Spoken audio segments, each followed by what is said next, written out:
Assalamualaikum warahmatullahi wabarakatuh. Perkenalkan, nama saya Desi Amalia dengan nomor induk 0603520007. Di video ini saya akan menjelaskan tentang salah satu tokoh dari behavioristik yang bernama Ivan Petrovich Pavlov.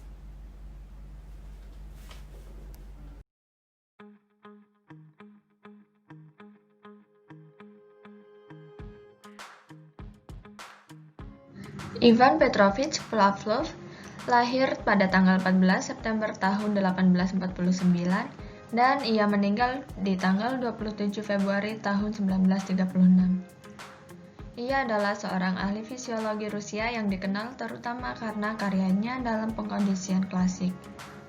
Sejak masa kecilnya, Pavlov menunjukkan keingintahuan intelektual bersama dengan energi yang tidak biasa yang ia sebut sebagai naluri untuk penelitian. Terinspirasi oleh ide-ide progresif yang disebarkan oleh G. Pisarev, kritikus sastra Rusia paling terkemuka pada tahun 1860-an, dan Naim Sisonov, bapak fisiologi Rusia. Pavlov meninggalkan karir religiusnya dan mengabdikan hidupnya untuk sains. Pada tahun 1870, ia mendaftar di Departemen Fisika dan Matematika di Universitas Saint Petersburg untuk mempelajari ilmu alam. Sebuah survei dalam Review of General Psychology yang diterbitkan pada tahun 2002 menempatkan Pavlov sebagai psikolog ke-24 yang paling banyak dikutip di abad ke-20. Prinsip pengkondisian klasik Pavlov telah ditemukan beroperasi di berbagai terapi perilaku dan dalam pengaturan eksperimental dan klinis, seperti ruang kelas, pendidikan, dan bahkan mengurangi fobia dengan desensitisasi sistematis. Ivan Pavlov adalah anak tertua dari 11 bersaudara yang lahir di Ryazan Kekaisaran Rusia. Ayahnya, Peter Dmitryevich Pavlov, adalah seorang pendeta ortodoks desa Rusia, dan ibunya, Varvara Ivanovna Anspekaya, adalah seorang ibu rumah tangga. Meskipun Pavlov mampu membaca pada usia 7 tahun, tetapi karena ia terluka parah saat terjatuh dari tembok tinggi ke trotoar batu, dia mengalami cedera hingga tidak bisa memulai sekolah formal sampai di usia 11 tahun. Pavlov menghadiri sekolah gereja Ryazan sebelum memasuki seminari teologi lokal. Namun pada tahun 1870, dia meninggalkan seminari tanpa lulus untuk masuk ke universitas di Petersburg. Di sana ia mendaftar di jurusan fisika, matematika, dan mengambil kursus ilmu alam. Pada tahun keempat, proyek penelitian pertamanya tentang fisiologi saraf pankreas membuatnya memenangkan penghargaan universitas yang bergengsi. Di tahun 1875, Pavlov menyelesaikan studinya dengan rekor yang luar biasa dan ia menerima gelar kandidat ilmu pengetahuan alam. Didorong oleh minatnya yang luar biasa pada fisiologi, Pavlov memutuskan untuk melanjutkan studinya ke Imperial Academy of Medical Surgery. Saat di akademi, Pavlov menjadi asisten mantan gurunya Elias Pansion, dan ia meninggalkan departemen ketika Desion digantikan oleh instruktur lain. Selang beberapa waktu, Pavlov memperoleh posisi sebagai asisten laboratorium Konstantin Nikolaevich Yustimovich di Departemen Fisiologi Institut Kedokteran Hewan. Selama 2 tahun, Pavlov menyelidiki sistem peredaran darah untuk disertasi medisnya. Di tahun 1879, Pavlov lulus dari Akademi Militer Medis dengan penghargaan medali emas untuk pekerjaan penelitiannya. Setelah ujian kompetitif, Pavlov memenangkan beasiswa di Akademi untuk pekerjaan pascasarjana. Persekutuan dan posisinya sebagai direktur laboratorium fisiologi di Klinik Botkin memungkinkan Pavlov untuk melanjutkan pekerjaan penelitiannya. Pada tahun 1883, ia mempresentasikan tesis doktornya tentang saraf sentrifugal jantung dan mengemukakan gagasan nervisme dan prinsip-prinsip dasar tentang fungsi trofik dari sistem saraf. Selain itu, kolaborasinya dengan Botkin Klinik menghasilkan bukti adanya pola dasar regulasi refleks dalam aktivitas organ peredaran darah.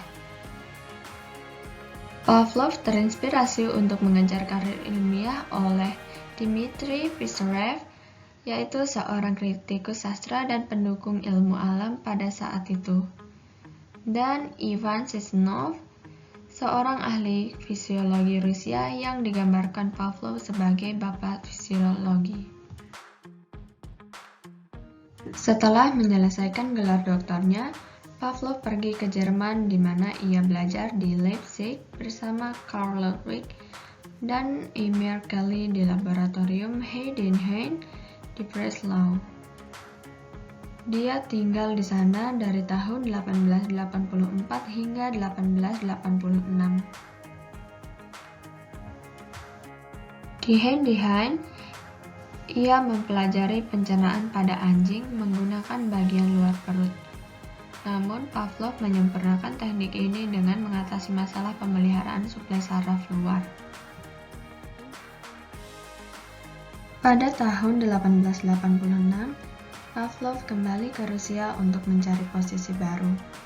Tetapi lamarannya untuk kursi fisiologi di Universitas Saint Petersburg ditolak.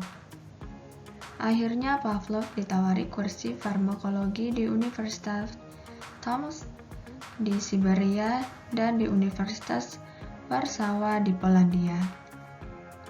Tetapi ia tidak mengambil posisi manapun.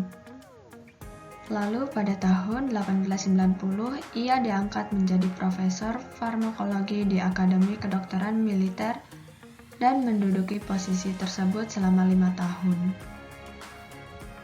Pada tahun 1891, Pavlov diundang ke Institute of Experimental Medicine di St. Petersburg untuk mengatur dan mengarahkan Departemen Fisiologi. Selama periode 45 tahun di bawah arahannya, institut menjadi salah satu pusat penelitian fisiologis terpenting di dunia. Pavlov terus memimpin Departemen Fisiologi di institut sambil menjabat sebagai ketua fisiologi di Akademi Militer Medis pada tahun 1895.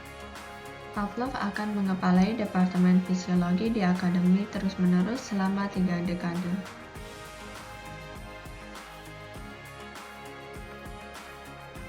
Mulai tahun 1901, Pavlov didominasikan selama 4 tahun berturut-turut untuk hadiah Nobel dalam fisiologi atau kedokteran. Dia tidak memenangkan hadiah sampai tahun 1904 karena nominasi sebelumnya tidak spesifik untuk penemuan apapun, tetapi berdasarkan berbagai temuan laboratorium.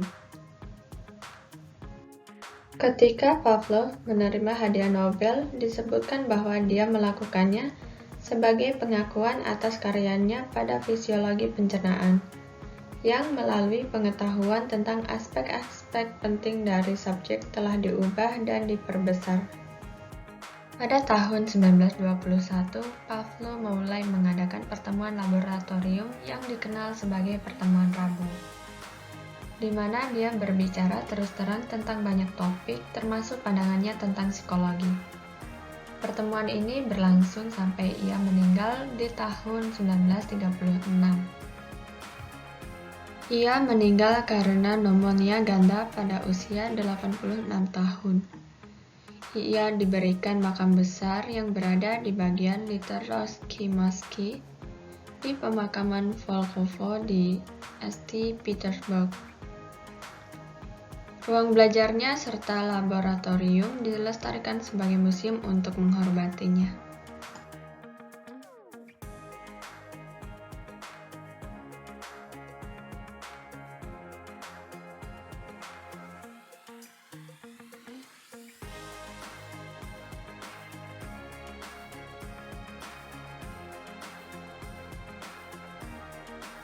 Pavlov melakukan dan mengarahkan eksperimen pada pencernaan dan akhirnya ia menerbitkan The Work of the Digestive Glands pada tahun 1897.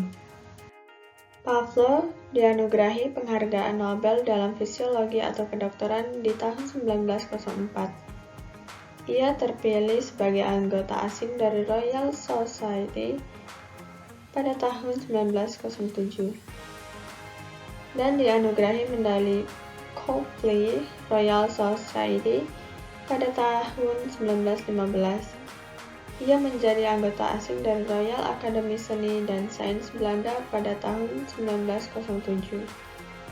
Anjing Pavlov, sesi Pavlov, dan tipologi Pavlov dinamai untuk menghormatinya. Asteroid 1007 Paulownia dan kawah bulan Pavlov juga dinamai menurut namanya.